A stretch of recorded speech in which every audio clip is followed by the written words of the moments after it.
और जैसे ही सुषुप्ति से उठते हैं, चाहे स्वप्न में जाएं चाहे जागृत अवस्था में जाएं, ये सब चीजें हमारे साथ जुड़ती हैं कि मैं स्त्री हूं, पुरुष हूं, बच्चा हूं, बूढ़ा हूं, इतना पैसा है या इतना ऋण है मेरे पास में, ये सामान है और ये रिश्तेदार है और उससे ये लेन देन करना है, उसने ये कह दिया उसको ये कहना है, ये सब चीजें चलने लगती हैं।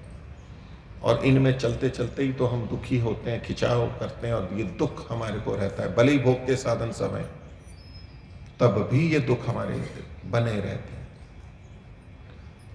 तो जो ब्रह्म रूपता है उसको बताने समझाने के लिए एक हमारा उदाहरण दिया, जो कि हमारे लिए प्रतिदिन होता है लगभग सभी को, कुछ को छोड़ दीजिए जिनको सुषुप्ति नहीं आती है, नहीं तो सबको आती है, और जीवन में हमें कभी तो आती है, कभी नहीं आ रही हो किसी को। अब इसकी तुलना समाधि से भी करते हैं, वहां भी ब्रह्म रूपता होती है। जब समाधि की अवस्था होती है, जब मन एकाग्र हो जाता है, रागोपहतिर ध्यानम, पीछे सूत्र कहा कि राग का उपहत हो जाता है, ये राग द्वेष आदि हट जाते हैं,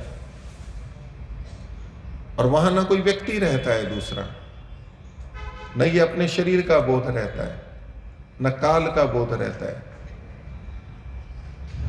देश का कोई बोध नहीं, समय का कोई बोध नहीं, उससे पृथक, उसमें रहते हुए भी बोध नहीं है उसका। मन को इतना अंदर एकाग्र कर लेता है व्यक्ति। तो जब ये सारी चीजें हट जाती हैं कि मैं किस पद पे हूं, या क्या पैसे वाला हूं, या बूढ़ा हूं, या रोग हूं, वो चीजें है ही नहीं वृत्ति में, वो आत्मा पे या परमात्मा पे केंद्रित हो गया है आंतरिक रूप से। तो वैसा ही अनुभव जैसे हम सुषुप्ति में, न कोई तनाव, न खिंचाव, न आशंका, न कुशंका, न भय, कुछ नहीं, ऐसा ही समाधि में भी हो जाएगा।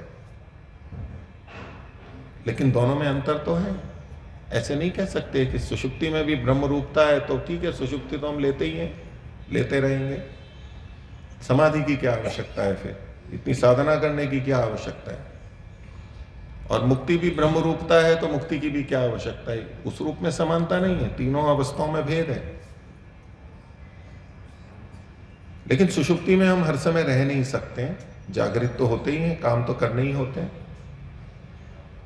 तो सुषुप्ति और समाधि में लेकिन भेद है कि समाधि में हम जागरूक रहते हुए, सजग रहते हुए भी उसी स्थिति में रह लेते हैं।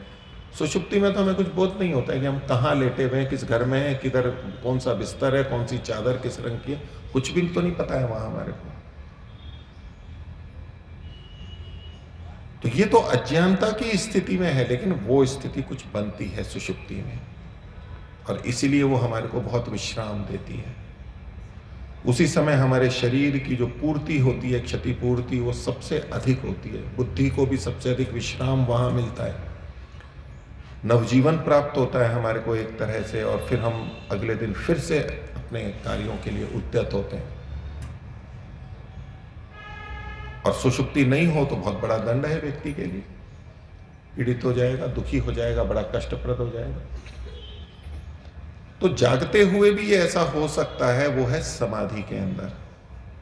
सोया नहीं है, तमोगुण नहीं है, सात्विक स्थिति है, लेकिन फिर भी इनसे रहित है। अर्थात ये संभव है, ये दो चीजें होंगी, समाधि और सुषुप्ति। इसी रूप में ब्रह्म रूपता है। समाधि में परमात्मा का आनंद भी आता है, लेकिन सुषुप्ति में परमात्मा का आनंद नहीं होता है, वो प्रकृति की स्थिति है। यद्यपि कुछ लोग इस सूत्र के अनुसार ये भी व्याख्या करते हैं कि परमात्मा का आनंद हमारे को सबको मिलता है सुषुप्ति अवस्था में, उस समय जो अच्छा लगता है हमें वो परमात्मा का आनंद है। ऐसे भी कुछ व्याख्याकार व्याख्या करते हैं। लेकिन उतना न भी माने तो कम से कम दुखों की निवृत्ति, जो सांख्य दर्शनकार का मुख्य विषय है, वो तो वहां पर होती है। और यही बात मोक्ष में भी, आखिर मोक्ष में होगा क्या? तो इतना तो होगा ही, दुखों की अत्यंत निवृत्ति जैसे सुषुप्ति में होती है, ऐसी समाधि में भी होती है, ऐसी ही मुक्ति में भी होती है।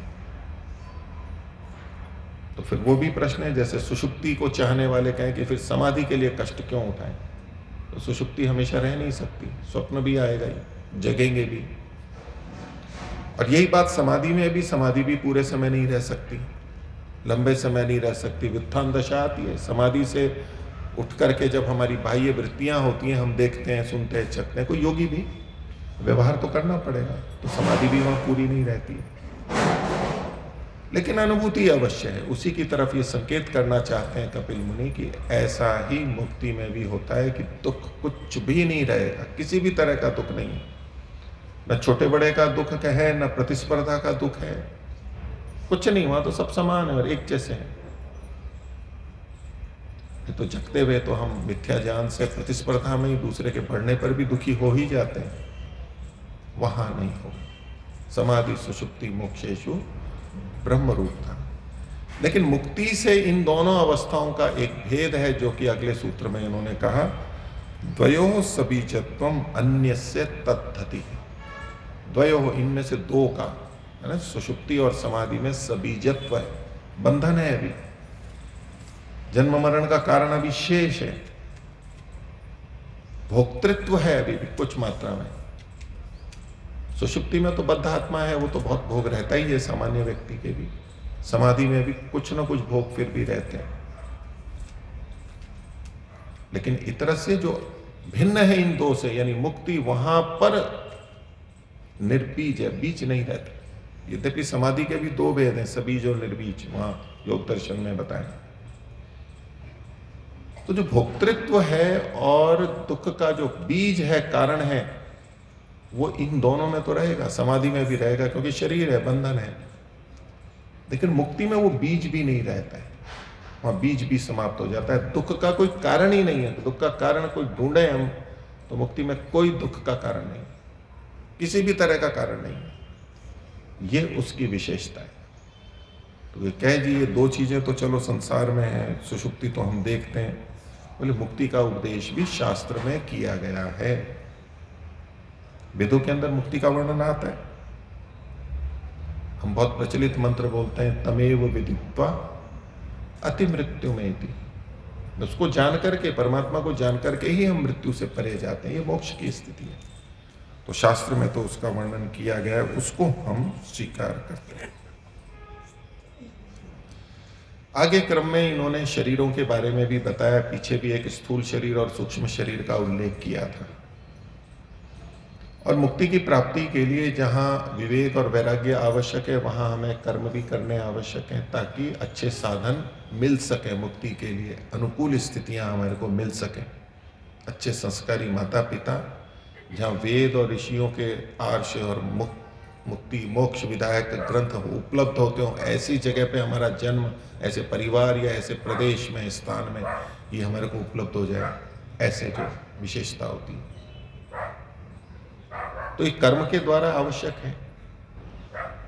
और कर्म के लिए कि ये हमारे मनुष्यों को ये प्रेरित कर रहे हैं कि जो कर्म का अधिकार है, कर्म का जो, वो सब जगह नहीं होता है। एक सूत्र दिया उन्होंने 124वां, न देह मात्रतः कर्माधिकारत्वम। शरीर मिल गया इतने मात्र से कर्म का अधिकार नहीं मिल जाता। कर्म का मतलब हम अपनी उन्नति के लिए स्वतंत्रता से कर्म कर सकें, ऐसे कर्मों का। शरीर प्राप्त हुआ इतने मात्र से अधिकार नहीं मिल जाता। क्यों? का वैशिष्ट्य श्रुति है, विशिष्ट श्रुति है। विशेष शरीर मिलेगा तो ही कर्म का अधिकार है। तो कौन सा ऐसा शरीर है जिसमें कर्म का अधिकार नहीं है? कर्म करते हैं ना सभी प्राणी कर्म करते हैं जी। पेड़ पौधे नहीं करते, और हिलते हैं तो हवा से, दूसरे से हिलते हैं, खुद कोई वैसे कर्म नहीं करते। अन्य प्राणी तो करते हैं, चलते हैं फिरते हैं, कुछ बड़े प्राणी होते हैं कर्म करते हैं। कि यहाँ जिसका संकेत है कि ये जो कर्म करते हैं ये तो सामान्य कर्म है, ये तो जीवन जीने के लिए है बस। मुक्ति प्राप्ति या दुखों की पूर्ण निवृत्ति और वृद्धि के लिए, उन्नति के लिए जो कर्म होते हैं वो ये नहीं कर सकते। कर्म का मतलब है श्रेष्ठ कर्मों का अधिकार। वो शरीर पाने मात्र से नहीं होता। कुत्ता, घोड़ा, गधा, मच्छर ये बनने पे कर्म का अधिकार प्राप्त नहीं होता। वैशिष्ट की श्रुति है। और वो कौन विशिष्ट है? कौन विशिष्ट है? हम सब जानते हैं, हम हैं, हम मनुष्य हैं। तो किसी को शरीर मिल गया इतने मात्र से मुक्ति का मार्ग वो प्रारंभ कर सके, ऐसा नहीं है। ये केवल और केवल मनुष्य शरीर है कि जिसमें हम इसको कर सकते हैं। यही तो हमारी विशेषता है। और अगर इस विशेषता से रहित कोई व्यक्ति होगा तो ये मनुष्य जन्म भी उसका लगभग दूसरे शरीरों जैसा होगा।